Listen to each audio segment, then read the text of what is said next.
So mayroon tayo ngayon dito mga kaibigan, transmission ng Toyota Hilux. Ang problema, pag nag-shift tayo ng Kinta, pumapasok naman siya, kaso nga lang ayaw tumakbo.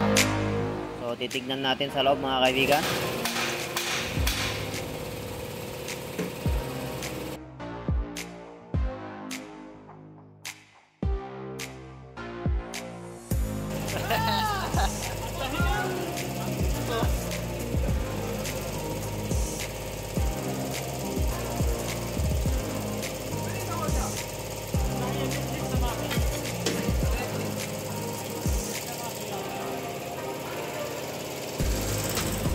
So ayan mga kaibigan, kita nyo ba yung naging problema?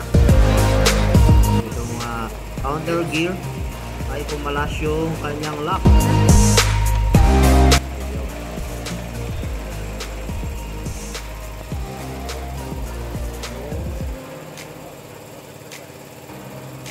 Pumalas.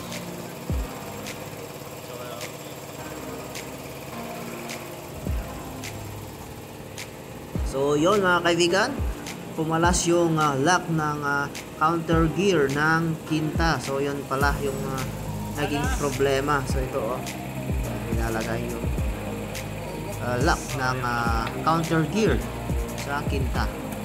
So yun ang pumalas mga kaibigan. Kaya kapag nag-shift tayo ng Kinta, pumapasok siya pero ayaw tumakbo. So yun lang ang naging dahilan mga kaibigan.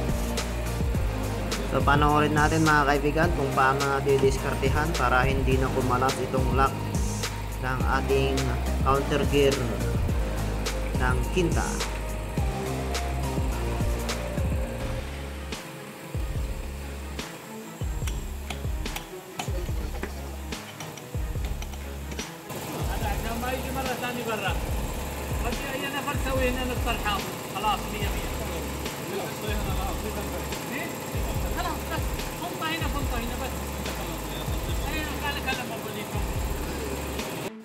Diskarte daw dito mga kaibigan para hindi na kumalas ay i-welding daw para hindi na daw kumalas.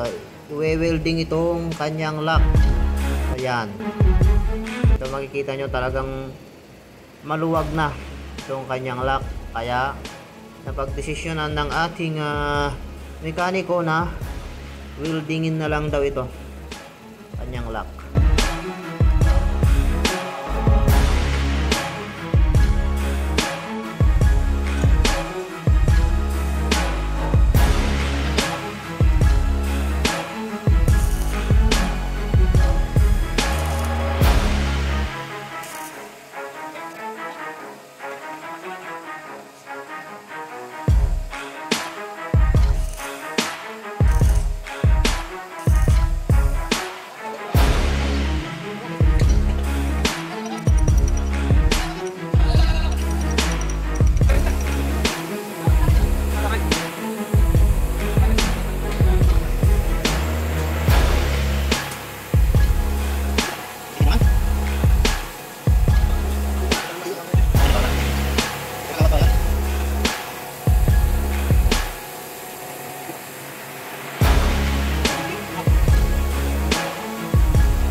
So ayan mga kaibigan, tapos nang ma-assemble. So ite-testing yung kanyang cambio kung nag-i-engage na siya o hindi.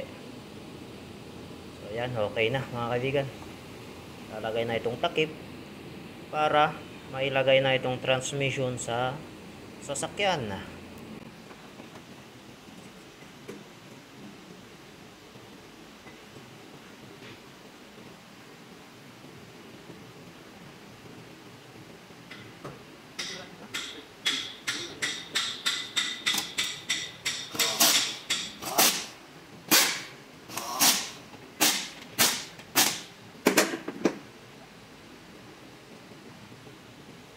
Okay, kalas. Pepsi.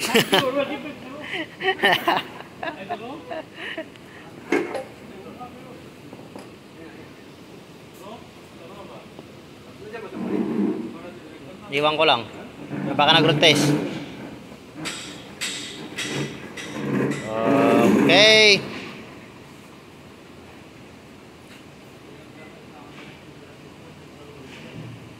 So, ayun lang mga kaibigan, yung kanyang sira. So, itong transmission ay ikakabit na dito sa sasakyan para makaalis na itong ating Toyota Hilux.